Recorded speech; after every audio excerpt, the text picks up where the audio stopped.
Continuing production of The Open Mind has been made possible by grants from the Rosalind P. Walter Foundation, the Bluestein Family Foundation, the Garfinkel Menard Foundation, the Center for Educational Outreach and Innovation at Teachers College, Columbia University, the Commonwealth Fund, the Malkin Fund, and from the corporate community, Mutual of America.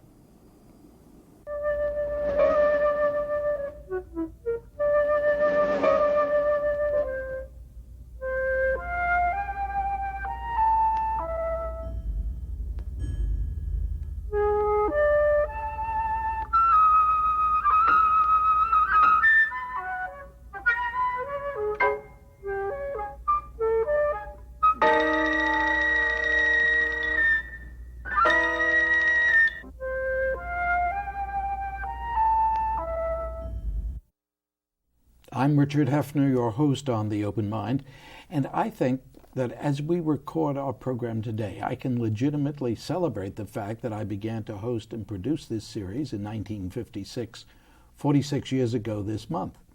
Indeed, I can also celebrate the fact today that though last time it took me all of 6 years after Governor Mario Cuomo appointed Judith Kaye Chief Judge of the State of New York, to inveigle her into joining me here on The Open Mind, this time it took me only 3 years to get the Honorable Lady to return. And I look forward to shorter and shorter such periods of judicial deprivation in the future. Fact is, in a recent profile of her in the Judge's Journal, Judge Kaye noted that the thing I hate most is the phrase, "If it ain't broke, don't fix it," which endeared her to me even more, for movie industry lobbyist Jack Valenti often glowingly attributed that quote to his hero Lyndon Johnson, to which I would reply by insisting that my favorite president, Abraham Lincoln, was much more on target in writing that when new views prove to be true views, I shall adopt them.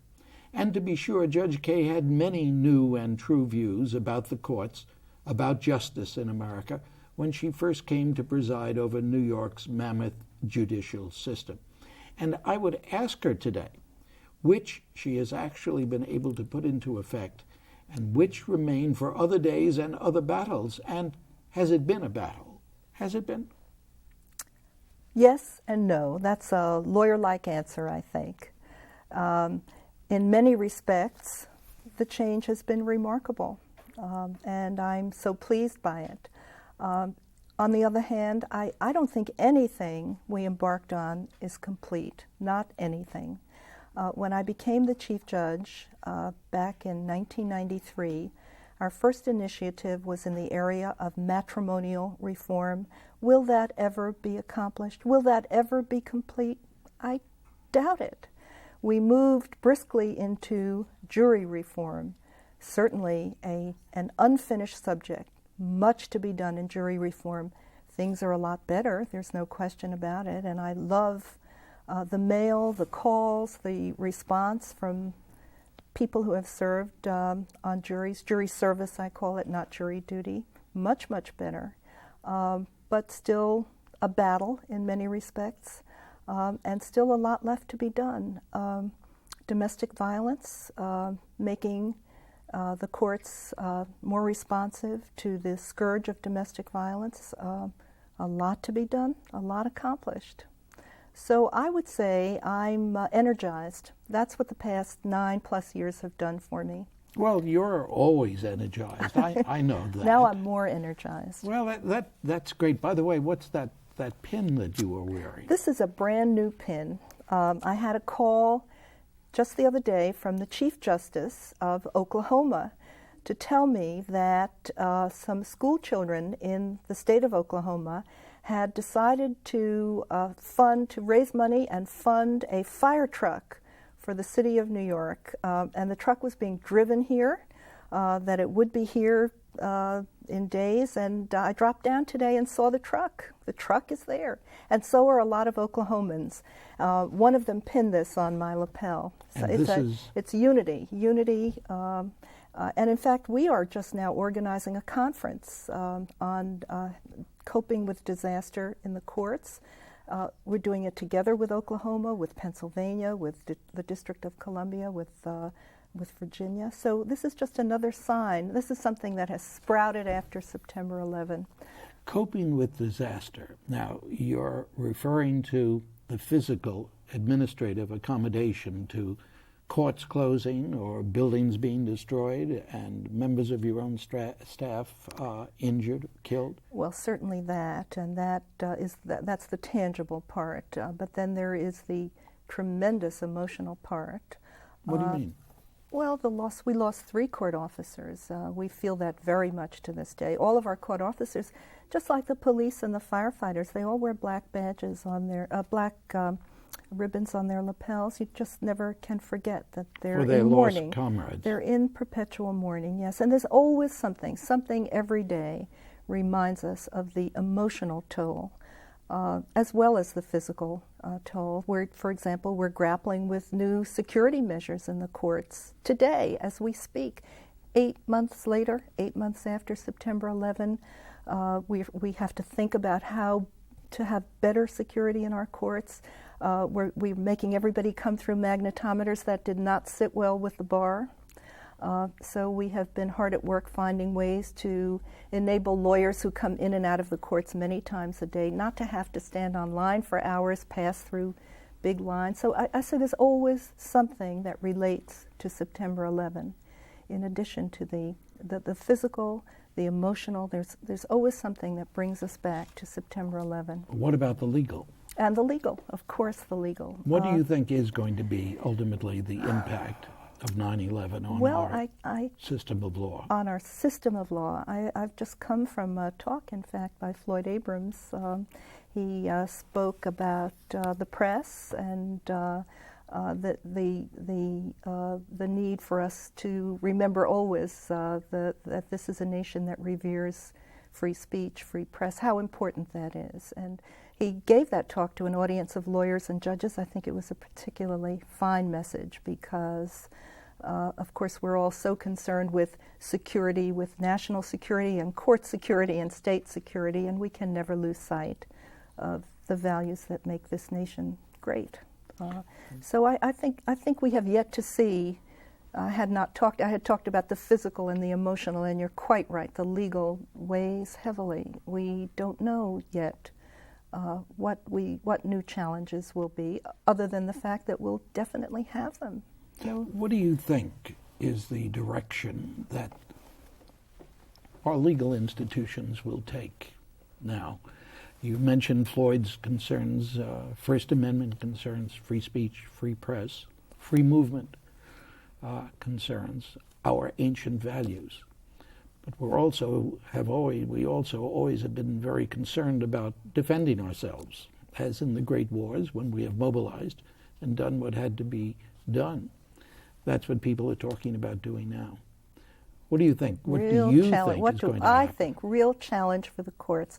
I believe in us as a nation, as a people. I think these values are so embedded in us that we will adhere to them and revere them, and that they will ultimately prevail.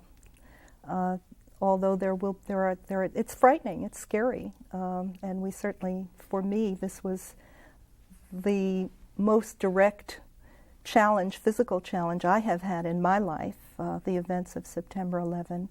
And you certainly don't want that ever to happen again for yourself, for anyone you know, for your children and grandchildren. So you're concerned about legitimate fears. On the other hand, I think I saw in our own response, in our own court response, how people rose to the occasion, how they were so fearful for their families. They wanted to know where everybody was. They were very concerned about the loss of loved ones, and yet they wanted to get the courts open. They wanted to be sure that we were there rendering a public service, that we were there to serve litigants. We were there to help lawyers. We wanted the business of American justice very, very much to continue without missing a beat. And it did, pretty much. People did that. Richard, it was just incredible that people did that.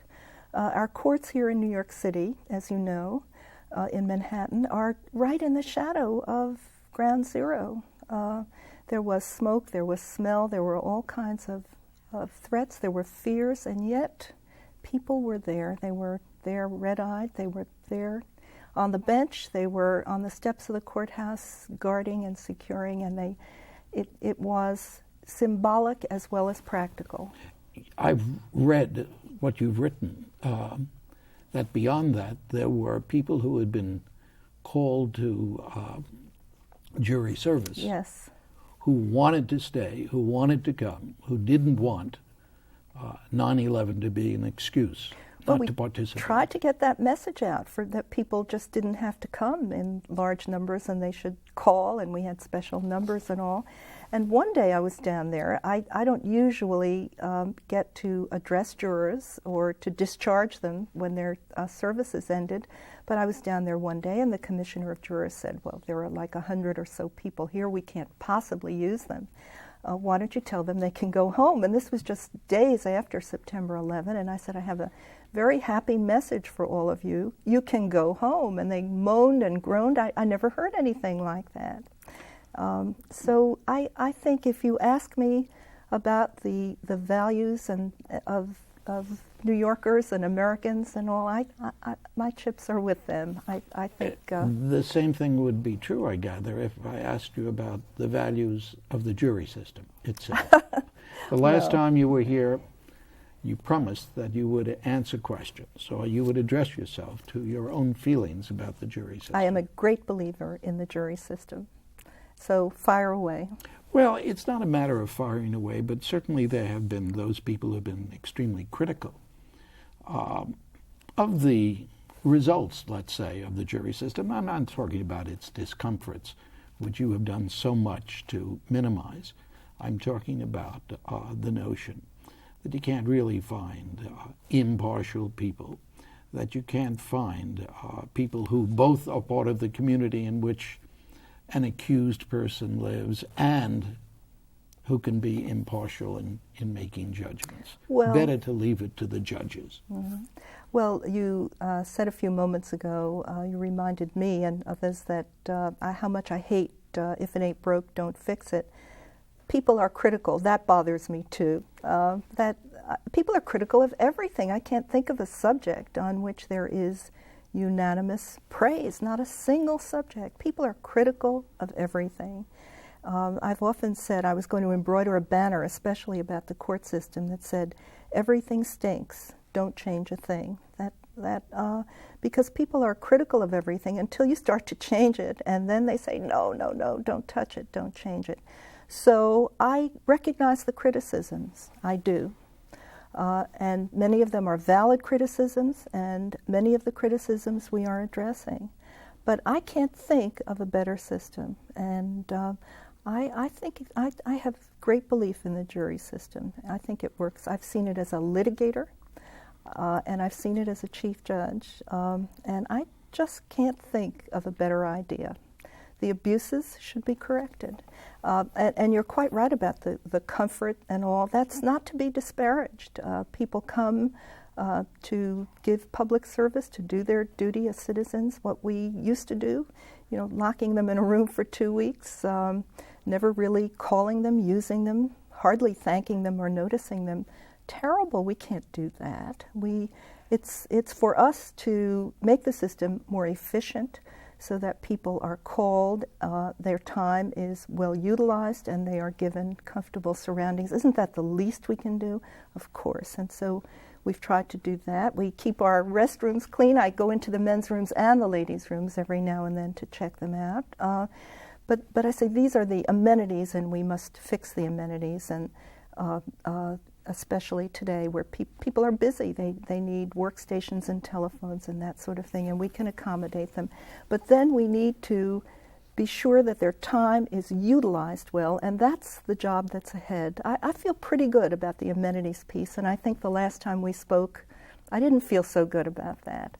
I feel better about that. We're using people much more efficiently, calling on them less frequently, for shorter periods. They're sent out for examination the time that they're there. And now we're going on to a call-in system, so around the state, so that you now will be able to call in the morning and know whether you're needed or not, which would be terrific. Has that been working well where it is in place? Yes, we've had a harder time in Manhattan, is the truth, but in all other parts of the state, it's working really well. And why Manhattan? Why Manhattan? My question. I knew that. And I guess one simple answer is that our demand, our need for juries is so great that we just can't afford any risk. If the parties, the court, if everybody's ready to go forward, we simply have to have people there to serve on juries. So there's a reluctance to go wholeheartedly with the call-in service, although we're getting there. I'm just not going to stop pushing. We are reaching that point. Judge Kaye, how do you account for the fact that there have been some elements in the press that always seem so willing to take on the court system? Why is it such a target? I guess all institutions are a target. Okay, true. Number one. Number two, and maybe the thing I feel worst about, is how little I have been able to improve public education about the court system. I feel I have made no improvement. The easy thing is to say, in answer to your question, that when the press lambastes us, sometimes we deserve it, very often we don't. And very often... is that banner that you're going to make? No, this falls into another category. This is another banner. But I just feel we have not made good inroads in communication with the public and improving public understanding of the courts. We regrettably do not have a well-informed citizenry about how the courts really operate. And that's ironic in a day when the media are drenched with law stuff. Day and night there's law stuff. But I don't think people really understand how the courts operate. I'm not willing to put all the blame for that on the press, but I'm willing to share the blame with them. Were we better educated about our court system in earlier generations? Did the schools do a different job? No. Probably not. I remember civics was boring, right? So boring. I think we can do a lot better educating school children and should do that, and we've been trying to do that, and that's been an initiative of ours, one where perhaps we have made a little bit of headway.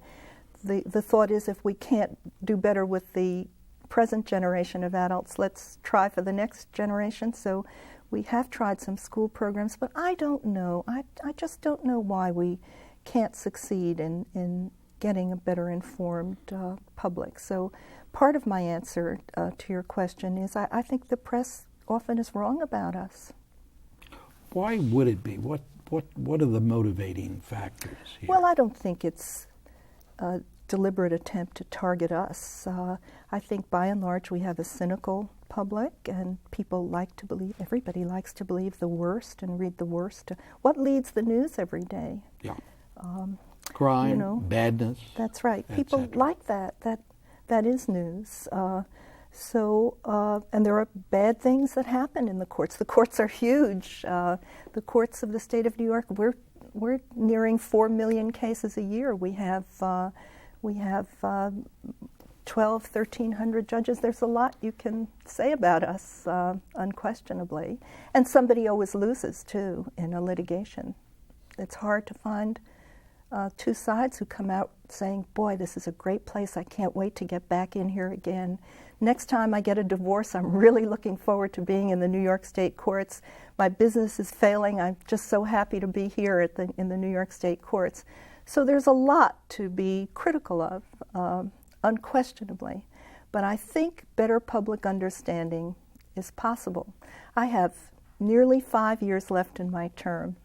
This is right at the top of my list. And how do you go about increasing public understanding? Well, one thing I have learned in now 9 years, a little over 9 years as Chief Judge, is You never turn your back on anything because it goes back to the way it was. However much you feel you've done something and that it's really in place, as soon as you look away, it just goes back to exactly the way it was. So you just keep revisiting the same good ideas again and again and again. I have court restructuring at the top of my agenda. This year I have a raise in 18B fees at the top of my agenda. What are they? Well, those are the fees paid to assigned counsel, which are abysmally low. But now court restructuring, that's been at the top of my agenda all these 9 years, to say nothing of the chief judge before me who had it at the top of his agenda, to say nothing of the chief judge before him who had it at the top of his agenda as well. But I think we're making real progress. And so the answer to your question about what I'm going to do in the next 5 years is, for every good idea that I think we have, and I think public education about the courts is a very good idea, I'm just going to keep returning to it again and again and again. And we have several good programs. We are in the schools more. We are. Are you? Yes, we have mentoring programs. We have intern programs. We are trying as best we can, and we're just going to keep at it. We have public information officers now, which I think is a very good development. Very good public information officers trying to get news out about our cases, our decisions, and I say we're just going to keep at it. You see, I've always felt that if you would devise a means of cloning yourself so that you could get around the Not state everybody more. would agree with that. Well, come on now, because what you're referring to is the reflection of that attitude of, if we can report something wrong, something bad, something negative, we'll do so. What about the state legislature? Have you been able to get from that other branch of government, from the two other branches of government, what you need, not what you want, but what you need? I have no complaint. And these have been very good years for the judiciary. Principally, the legislature, the executive, have been understanding about our budget, and except for this restructuring, which I tell you I return to time and again, I think we have fared well in Albany. What is the restructuring, by the way, basically? Well, in the state of New York, we have what we call a unified court system, which you Sounds would say, good. well, it sounds like the courts are unified, doesn't it? And so you would assume that you could just go to like one trial court and that your matter would be taken care of. You wouldn't know from hearing unified court system that we have a criminal court, a family court, a civil court, a Supreme Court, a surrogates court, and on and on and on, 9, maybe 11 separate courts. And that wouldn't be so bad for you if you wound up in the right trial court, one trial court. But if you were, for example, litigating a matrimonial case and you had child custody issues and visitation issues, you could be in the Supreme Court, you could be in the family court, you could be in the criminal court if there was some domestic violence. What we're trying to do is truly to unify our trial courts, to make life a little bit better for people already in distress. And some of the stories are incredible. But why hasn't it happened? That's a good question, because change is very difficult. And I am firmly of the belief that this will happen. And I just intend to keep going back and back to it until it does. And this year, I think we have an especially good claim to change. This year we have reorganized our proposal so that it is targeted on domestic violence, family, children, so at least we can help those people from being whipsawed among various courts and get all of their matters into a single court before a single judge. We hear so many stories of families touched by domestic violence, and you would be amazed to know how many are. Maybe you wouldn't. But families that are in criminal court on a domestic violence charge, in family court on visitation and custody issues, in Supreme Court on matrimonial issues, and there's nobody on earth who knows the jurisdictional barriers better than a person who's intent on making trouble for the litigant. But Judge Kaye, it's all so logical to unify the unified court system. Where does this have to take place? In the legislature? It does, because our state judiciary is organized under the state constitution. There's the judiciary article of the state constitution which sets the limitations on all of our courts. So we need a constitutional amendment. A constitutional amendment requires the vote of 2 successive legislatures and then the vote of the people. You've seen constitutional amendments many, many times. I mean, this is amending our state constitution is not like amending our federal constitution. In fact, we had an amendment only last year when our state constitution, I'm happy to say, was gender neutralized. That required 2 votes of the legislature, 2 successive legislatures, and a vote of the people, and that's what we need. So right now, How close have you come to it? Well, I feel we're coming closer and closer. I feel we've got a good plan. I'm very optimistic. To be the chief judge, the 2 essential qualifications are great optimism and long-windedness. Now, I don't know about the long-windedness, but I do know that you're an extraordinarily optimistic person. Just between us. Really? Are you optimistic about this? I am very optimistic about this, more so than ever before, because we finally have a constituency. Would you think that there would ever be a public rally for court restructuring? Could you imagine like a ticker tape parade down Fifth Avenue? We had a court rally on the steps of the Capitol. I guess a week or 2 ago, we had an actual court rally, with banners and megaphones and a court rally, a public rally for court restructuring. So how could I not feel optimistic? Which is a perfect way to end our program, because Chief Judge Judith Kaye, we have reached the end, but not of an open mind, and not of an open mind about the courts. Thank you so much for joining me today again. And thanks, too, to you in the audience. I hope you join us again next time. And if you would like a transcript of today's program, please send $4 in check or money order to the Open Mind, P.O. Box 7977, FDR Station, New York, New York 10150. Meanwhile, as another old friend used to say, good night and good luck.